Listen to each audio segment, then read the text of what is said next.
My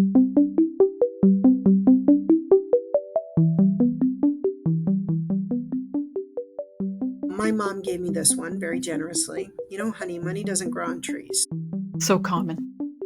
right? Well, this is my reframe. So, first of all, that's my mom's. And mom, I have a few acres of money trees out back. If you want a hayride in my money trees, I'm happy to give it to you. And isn't paper made from trees and money made from paper? If you had unlimited money, what would be the three things that you would buy yourself? Because it's all about you. You're number one. You always should have been number one. And if you weren't, you need to be number one again. And being like a three-time world champion, trauma, and I go back to this because it's so true. Our trauma shapes us as people, right?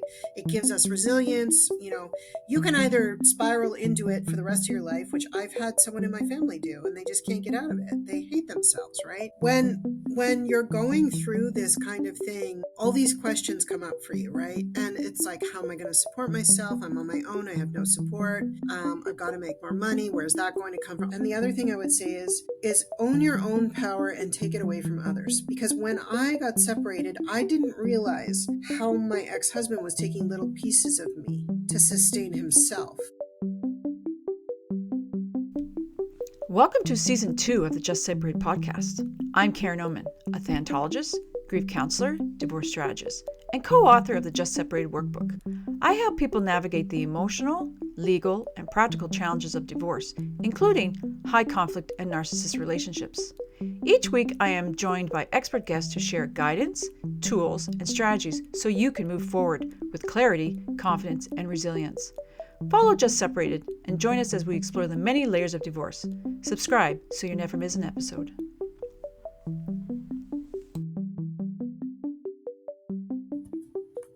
Hi, welcome to Just Separate Podcast. I'm your host, Karen Omand, co-founder of Divorce Workshop. Today, we're going to talk about money mindset after separation and divorce. And our expert guest today is Laura Armstrong.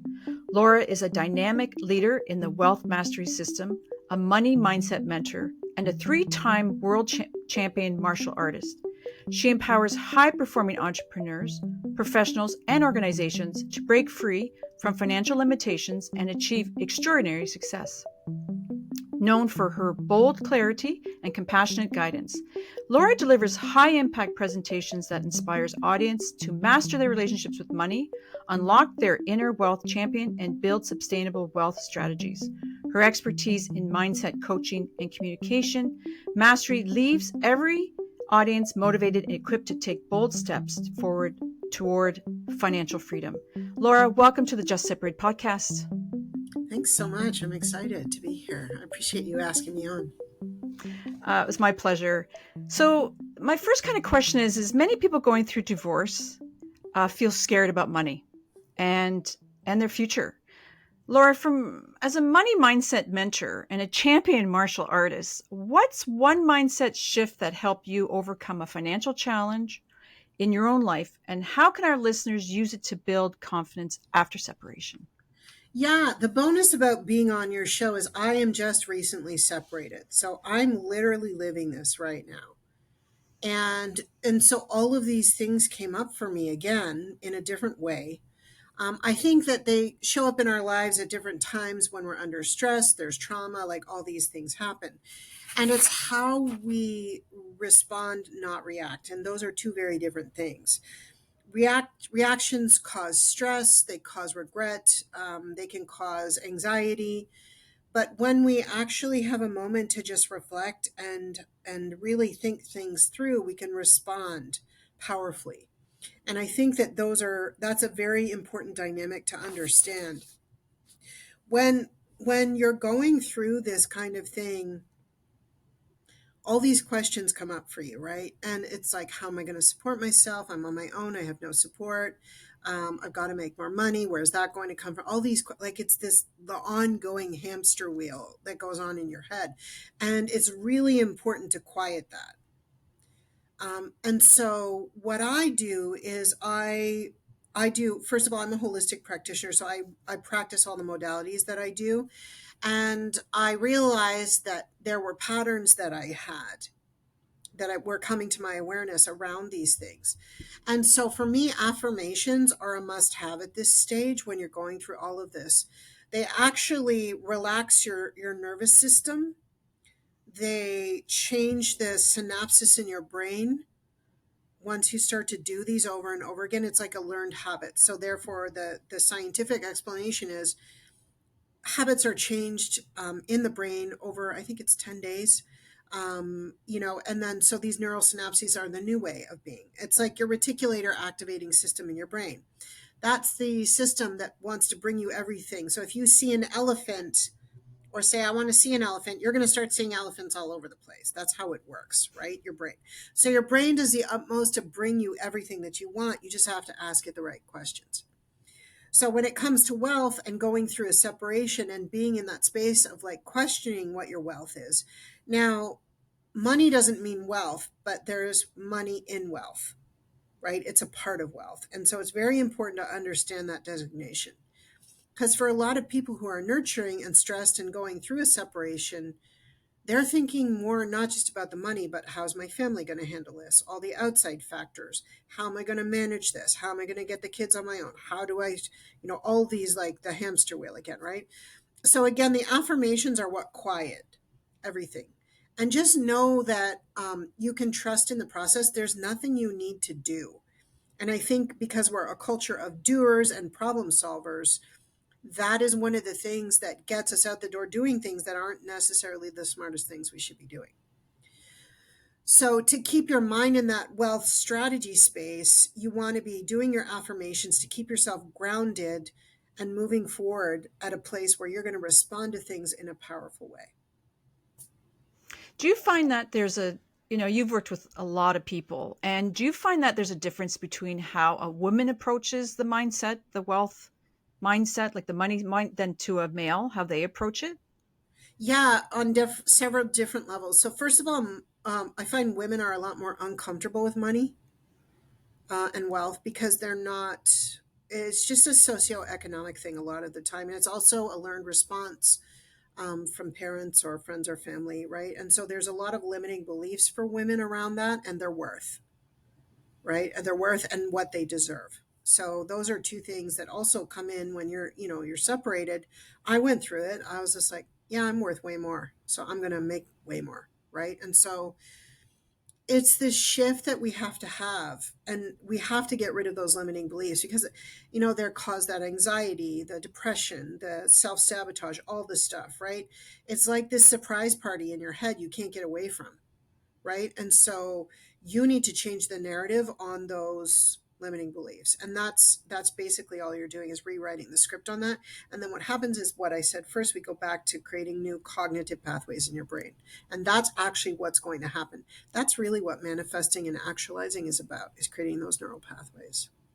So would you suggest that once they're in that separation process and divorcing, that they write these Right away. affirmations? Like, do they Right start away. right away? So would you suggest writing them or speaking them or All both? of them. All of Okay. them. And so before I get to that, I'll talk about the man side of it. Yeah. So for men, it's a bit different because men are problem solvers. So for them, they're encountering a problem they cannot solve. And so they have to deal with the fallout of that. So they can't solve the separation or the divorce. So they have to go through it. And that is not something that's comfortable for a lot of men because they have to feel their feels. And that's not a natural state for a lot of men. It's just not. And especially in our society. Because there are more expectations in a different way on men, right? They're the breadwinner. They earn more than women mostly. There's a lot of gender inequality there, but men don't understand that it's an inequality because they're not women. So obviously they don't have that point of view. They're just out there to do their best.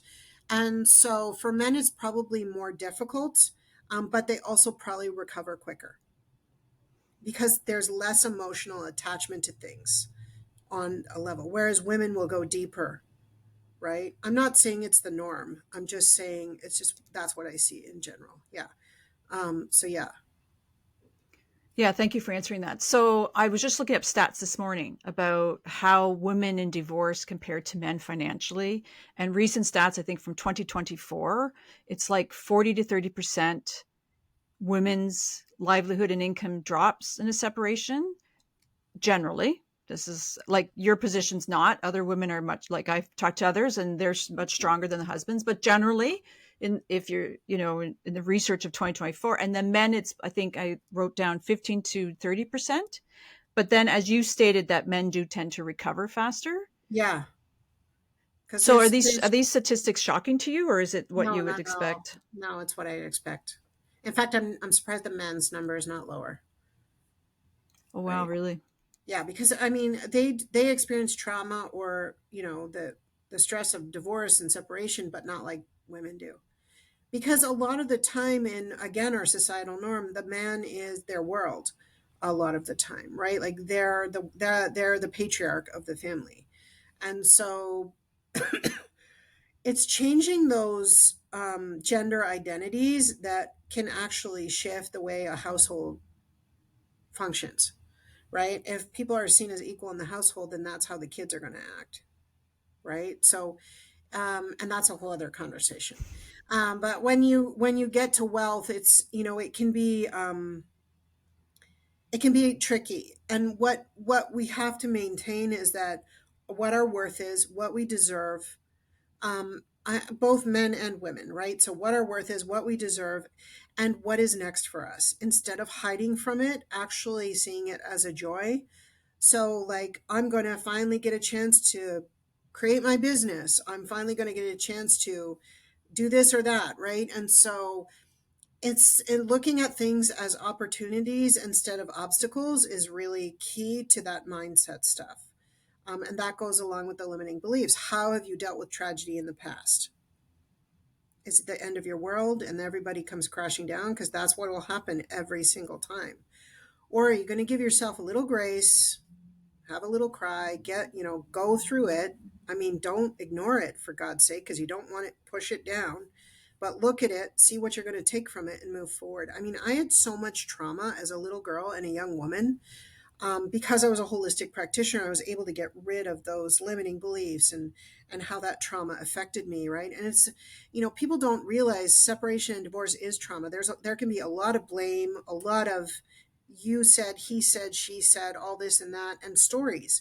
There's your story, their story, and the actual story, right? And so, when you're talking wealth, it affects all areas of that, right? And so for me personally, I went into the blame game until I caught myself, and I'm like, I got to stop that, because that's perpetuating the cycle, and I don't want that cycle anymore. I want the cycle where I'm living in absolute awesomeness, where I'm bringing in everything that I want without really working at it, and I'm making the impact that I want, right?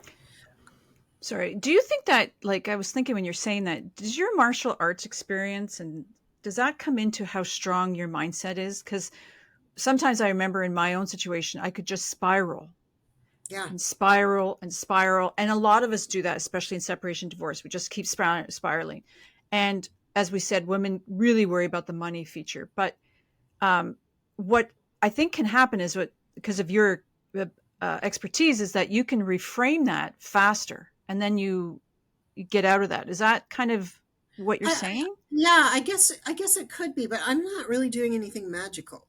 So you can do what I do, right? Like it's there for you, right? And a big part of this that I want to talk about, because I think this is very important, is that the reason that we go into those spirals is because we don't feel safe, right? And so what does safety mean to you? Sometimes you just have to trust that things are there and you're just in it and you don't have to do anything. Like you just keep doing what you're doing and you'll be taken care of. So whether you lean on the universe, life, religion, God, whatever it is, it doesn't matter. It's all the same, right? And so sometimes I feel like we get into this space of panic where we need to make things happen, when you just have to trust that they're already happening and there's nothing you need to do, that you're just in it and it's all going to be okay.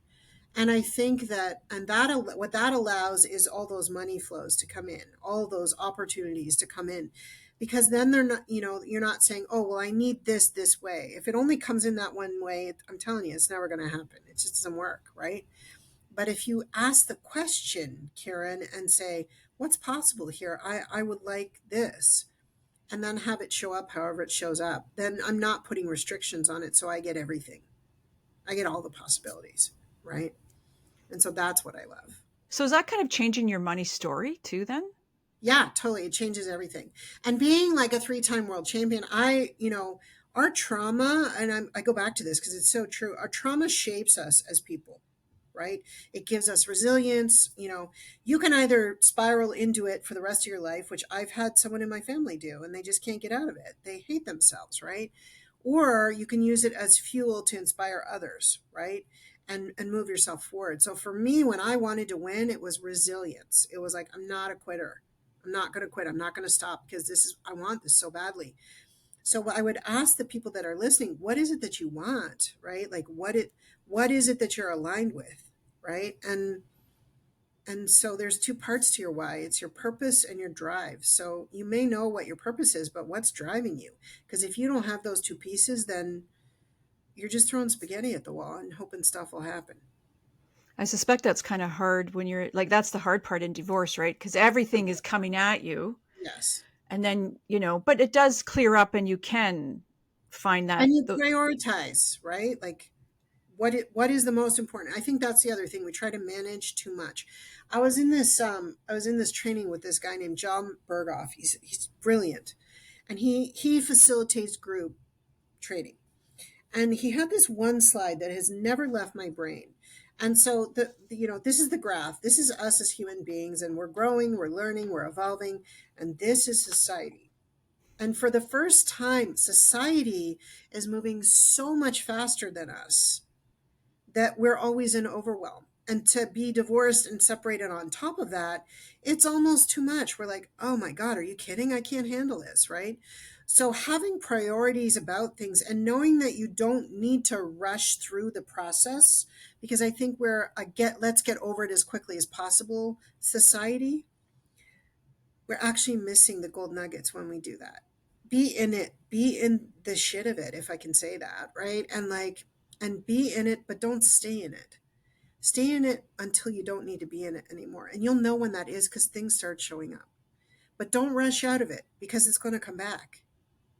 And I think that that's really important. And doing those affirmations, like we were talking about, the most powerful way I know to do those is to look in the mirror. You look yourself right in the eye, down into your soul.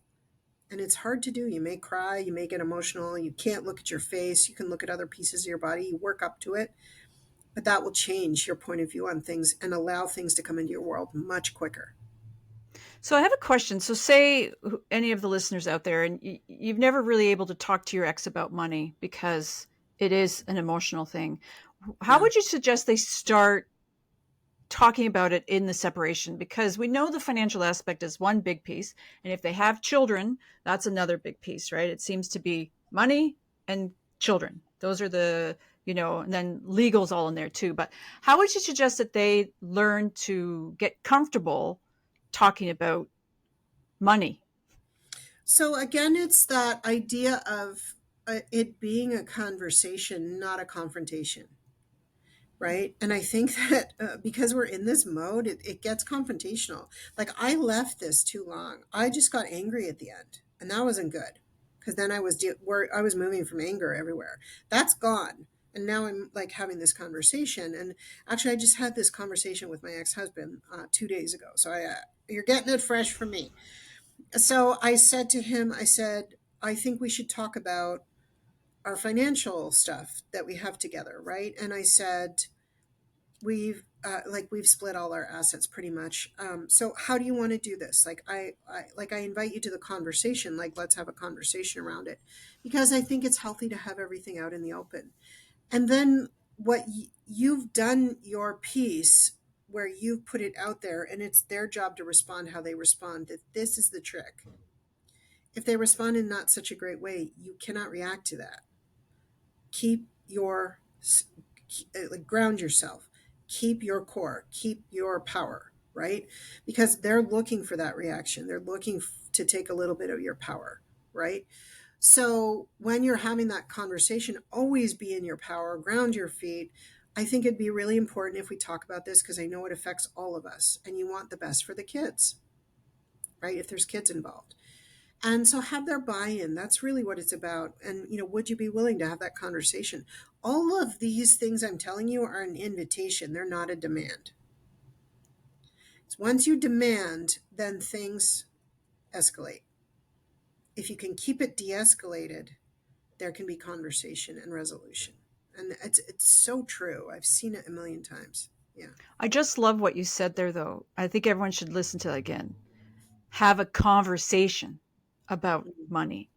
Doesn't need to be conflict. The problem is so many in divorce, it's like, I get the house, you get the, I'm taking this, you're taking that. I'm like, it just becomes a battle, right? Yeah. A transactional battle, right? Mm. Nobody wins that. Nobody. My parents actually, Laura, when they got divorced in the 70s, they went to court over pictures. And we're not talking about Van Gogh. We're talking about simple pictures. Like they were worth a little bit, but they weren't worth going to court for. So it kind of got lost. Yeah, Uh, my parents had a very bitter divorce, right? So you and I are in the same boat. And that was not a good influence on me. That's why I never got married till I was 49. I never wanted to be married to anybody unless I never needed to be married to anybody. I wanted to be married to someone. And I thought this was my only marriage. And now it's not. And so that's a whole mindset shift for me as well. But this is the thing, I love being by myself. I know I'm a bit weirdo that way, but I love being by myself because I can self reflect more. And I know the next person that comes in, it will be because I'm rooted in who I am, not because I'm reaching for them, right? And the same goes with that wealth mindset. Know who you are, be rooted in who that is, right? And so a lot of my clients, like they clear a lot of stuff when they work with me. That's the idea when you work with me. And so a lot of this old stuff comes up, like we were just talking about, and it's never resolved. Yeah, until we get into it. yeah, which is really sad because we're carrying all of that all our lives, Correct. Yeah. right? And so our mindset it tends to seem like, I'm going to be honest, the podcast that I do about money with divorce, they get a lot of views because it just seems to be something that is really important, right? Yeah. Because everybody's so scared. Well, then I want to give everybody here the 3 steps to mastering your relationship with money, no matter where you are in your relationship, if that's okay. Yeah, that'd be perfect. Yeah. So the first one is affirmations. I already talked about that, Hmm. right? So it cognitively changes your brain. The second is your vision. Where you may not feel you have a vision right now, but let me put it to you this way. If you had unlimited money, what would be the 3 things that you would buy yourself? Now, your divorce is taken care of, your investments, your kids, everything is taken care of, your bills, debt, all of it. What are the 3 things you're going to spend on yourself if you had unlimited money? That will tell you everything you need to know about yourself. And I want you to tap into how that feels for you, because that is where you need to be every single day, how that makes you feel. Okay? And if you're not aligned with what you're doing in your life and your business, like I said before, you need to tap into what your drive and your purpose is. And that's going to give you a lot of clarity. The third thing is your limiting beliefs. Get rid of them, because as a divorce happens, I know I'm like, just get rid of them, right? So as divorce happens and separation, it brings up more limiting beliefs, right? Like you can just co-create here. But the idea is to get rid of them. So I'll give you the 5 steps very quickly to get rid of them. You're going to ask yourself these 5 questions. So, first of all, is this real? Is it true for me? Okay. You're probably going to say yes because you're living it and you think it's yours. The second is it mine? Also, probably a yes to begin with, because you're good at owning stuff that's not yours. You've been doing it all your life. The third is, does this serve me? Because if you say no, it doesn't, why are you keeping 1 and 2? Okay. And then the fourth one is, when did it start? Now, my most common answer is, I don't know.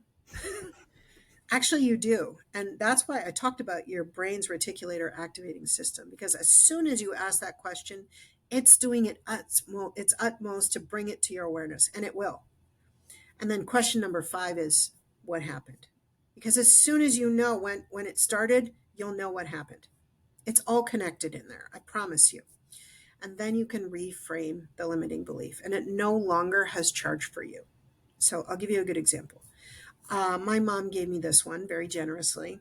Honey, money doesn't grow on trees. That's so common. Good one? Good one, right? Yeah. Well, this is my reframe. So first of all, that's my mom's.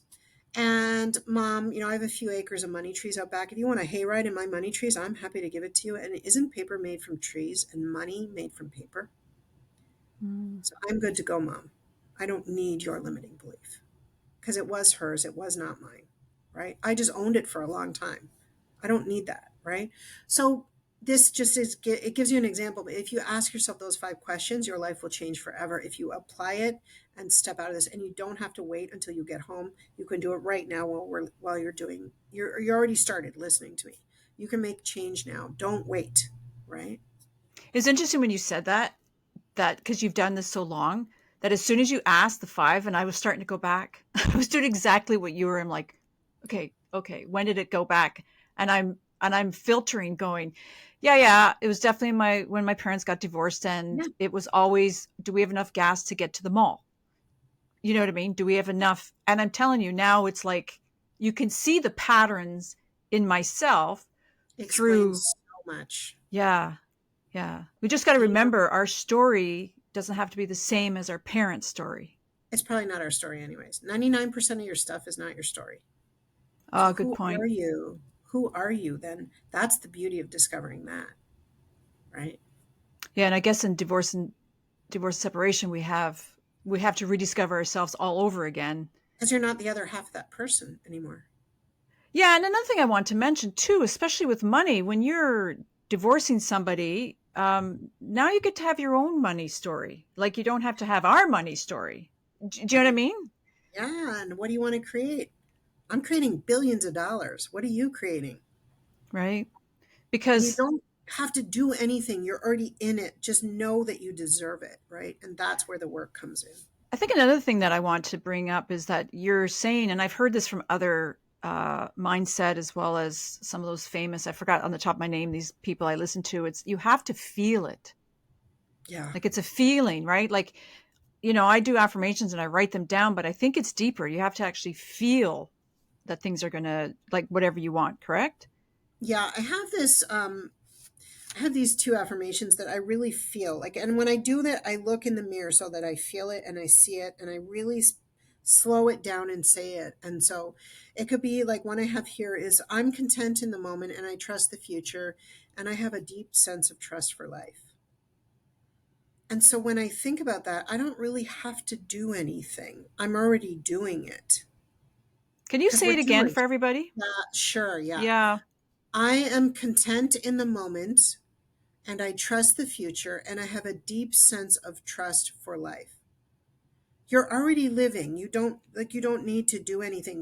We're a society of doers. You don't need to be that, right? And so, and the other one that I think is really meaningful for me is I know I can reach things without fighting or hard work and stay in a state of joy because it's this is where we go when all of this happens. We don't need to. I just think for people that are going through, when you're in that midst of that and you say those two things or whatever they want to say, but something like that can be really, really good for them, you know? Their nervous system calms down, they ground their feet, they can take a breath, the shoulders relax, and like it's not even woo woo, like it's getting you results, right? You become powerful because you're like, oh, I don't have to worry about that, right? Like, oh, okay, well, I'm good, right? And so, and the more you do it, that habit ingrains, and then you're just like, it really just becomes your knowing, Karen. Like it's just your knowing. That's just the way things are. It's like brushing your teeth. Like you're just doing that, right? It's unconscious. Yeah. Yeah, I'm just thinking. So if you think during the day, you start going that negative, because we are negative I biased can people, right? read it. Yeah. I Right? have it Like, right by my desk because right now this is what I'm going through, right? And so it's right there. And I work with a girlfriend on a certain modality that I do, and we do exchanges and stuff. And she goes, I know you're going through hell right now, but I don't want you to rush out of it. And I'm like, what the hell does that mean? Right. And she's like, it's what I just told you. And I got it after the call. I'm like, oh, I'm trying to get this over with when this is not about that. And she's like, you're taken care of. Right. And it's okay. And so then I could just relax. Right. yeah, and I think that's what we all have to remember too, that like to keep that you're taken care of. And I think the problem is as we start talking about this conversation is We so much don't feel uncertain. safe. We don't Yeah. feel safe. And then, and that kind of happens in divorce and separation because you're like, even if you chose it, it's still that uncertainty around it Yeah, all. yeah. Um, Especially for women, safety is a big thing because it's interesting. I train in martial arts and I train in self defense and I do all that. And some of the pattern instructors I work with are men. And so I remember this one pattern instructor telling this story of it was a mixed class they were teaching. And so the guy said to the class, when was the last time you felt unsafe? And one guy's like, well, I don't know, like a couple years ago, I was camping and I probably, I was out too far and I didn't, I heard the moose and I booked it back to my tent and he goes, that's probably the first time I felt unsafe, and he said, well, when was that? Well, probably 4 or 5 years ago. And then he goes, and then he points to the lady beside him and she says, probably about 15 minutes ago, walking through the garage from my car to here because there wasn't lighting. And the man's like, holy crap, right? So safety means very different things for people. Police doesn't always mean safety, right? And so that's also attached to the wealth thing, right? And so do you feel safe? And then go back to the affirmations. Trust in the moment. I'm content in the moment, right? And so it's just this, and so what you're doing is creating a new hamster wheel that's actually good for you, yeah, right? I also just love that you brought that up about the safety connection with women compared to men. Oh How it yeah. shows it's so important because I just And they think, were shocked. The men were shocked.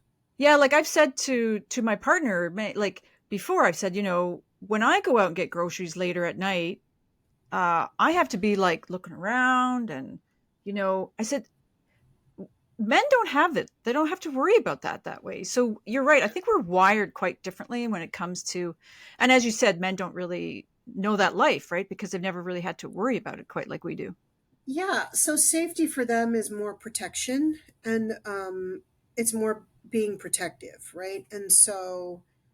And being recognized for that as a powerful person because then they can protect, right? And so it's a very different dynamic. It's not better or worse than women, it's just different. And if we can actually understand those differences and not judge people or weaponize it for in that way, then actually conversations can be much better. Yeah, this is a really good conversation though, because it's important. Some of these things that you talked about are little insights that I think all our listeners Yeah, needed. yeah, Before we wrap up, do you have I mean, you've given us a lot already, but do you have anything else that can help these people in these most vulnerable times? yeah. I would just tell you one thing, and I want you to say this to yourself in the mirror. Just, I am enough, right? Because you really are. I am enough. And the other thing I would say is own your own power and take it away from others. Because when I got separated, I didn't realize how my ex-husband was taking little pieces of me to sustain himself until he wasn't there. And I started taking it all back because it's almost unconscious because we love these people and we want to help them. But we always have to stand in our own power. And so I would encourage you to do that. And you'll just feel so much better, right? Do you think another thing I want to ask is it as we've kind of the theme kind of day is it's not a quick fix, right? It's like feel it, repeat it, practice it, and then eventually it'll come more naturally. Yeah, there's a yes and no to that. Okay. So there's a yes because our everyday lives only move at a certain pace, right? And we can only do so much, and our cognitive brains can only take so much, and we can only process so much, right? And then we go into overload, which we don't want to do. And then we go into trauma and all that. We don't want that. So, but the other thing is, there are modalities that I do personally that are able to give you massive change very quickly by changing the patterns. And so I think that if you know people like that who do that kind of work, um, I've seen huge change very quickly. But the other side of this, like you just said, is you have to be willing to have it. And so if you're not ready or willing, you can go and but nothing may change. So, but if you're willing to have it, it's almost scary because you're afraid of the goodness of it because you don't deserve it, or I'm not ready for it, or shouldn't I be experiencing these horrible things first, right? And like, where did you get that from? So do the 5 questions on that, right? Like, Yeah, I'm just yeah, thinking that some of these during my years of counseling, right, I've seen some that are so into the victim and Yeah. they've just stayed there. And I'm sure you've talked to many of those and helped them get through it, but you can stay Or stuck in it. not, Karen. Like I Oh, very quickly will realize that I'm not going to pull them uphill if they're not going to do the work. So I refund people and I'm like, here you go. You're not ready. Come back to me when you're ready. What do you need to be ready? So I'm always there to support them. But if they're not ready, then it's not fair to them. I'm not going to lead them along the garden path, right? And the thing is, they don't think they're ready. They want the change. I'm like, why don't we do this first? So then I'll baby step them a little bit because I do want them to have change. Um, and I'm not abandoning people because that's a whole other issue you're giving people, and that's not okay either, right? So it just depends on where the person is, and each human is so individual. It's hard to just say you do or don't do this. It's not a black and white thing. yeah, I suspect everyone's very, I mean, in my world, everybody's grief is unique for everybody. It's the same thing 100%. with this mindset and how they work through it. Yeah. Before I ask everyone this last question, this for someone who's just separated, whether they left or were left, what advice would you give them to help them navigate those overwhelming early days? Know that you made the right decision for yourself. Yourself is the key word here, in Mm-hmm. case you didn't figure that out. Yeah. Because it's all about you. You're number one. You always should have been number one. And if you weren't, you need to be number one again. Brilliantly said, because a lot of us gave ourselves up. Yep. I didn't quite get that far, but I was aware of it. And it's so funny because you're not aware of a lot of things till you're not in them, right? Like, then it's like, what the hell was I thinking? Right? Yeah, it's But pretty common. it's common, and we're just human, and there's no judgment about who's better or worse in this agreement, the man or the woman, or the two women, or whatever the marriage is, or whatever it is. It doesn't matter. All that matters is that you're all doing your best for yourself. So you have offers of so many things, great things. Can you tell us everybody where you were, like how to get in touch with you and exactly what you do and offer? Yeah, sure. So I'd like to offer your group an hour call. So you can spend an hour with me. We can talk about what's going on with you, and I'll give you some tools at the end of the call, regardless. You could book that at wealthstrategywithlaura.com. And I apologize for my calendar. It's a little crazy, but you'll get on there. And then spend some time with me. And then, I have something else that's also a nice free offer for people to check and see where their wealth mindset is. I have an assessment that's free. It's wealthmindset.vip. And you can check me out on LinkedIn. You can check out my website, wealthmasterysystems.com. I love talking to people. So I'd love to hear from you and understand that you're just amazing no matter what you do. Yeah, I'm thinking of how many people over the decades, right? Like I think of my mom. I think of, you know what I mean? I'm thinking, my goodness, Laura, would she have ever been great to see someone like you, right? Just to, like, it's just, we have so many more resources now than we used to, right? But Yes. And there's so much more awareness around it. yeah, so I love the work you're doing. I mean, it's so necessary. Like I think I've been doing this for a while and I'm like, I learned from you today. So thank you so much for coming on. I My learned pleasure. more. So appreciate you and all the work you do. Yeah. Thank you so much for having me.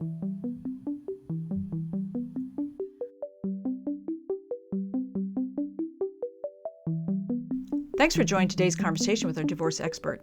Check out the show notes for more about our guests, and don't forget to follow us on Spotify and our YouTube channel at divorceworkshop.ca. We'd love to hear from you. Share your questions, comments, or guest suggestions. And for a complete guide to navigating separation and divorce, check out the Just Separated workbook on Amazon. It covers emotions, co-parenting, finances, legal insights, and recovery. A must-have for anyone going through separation or divorce.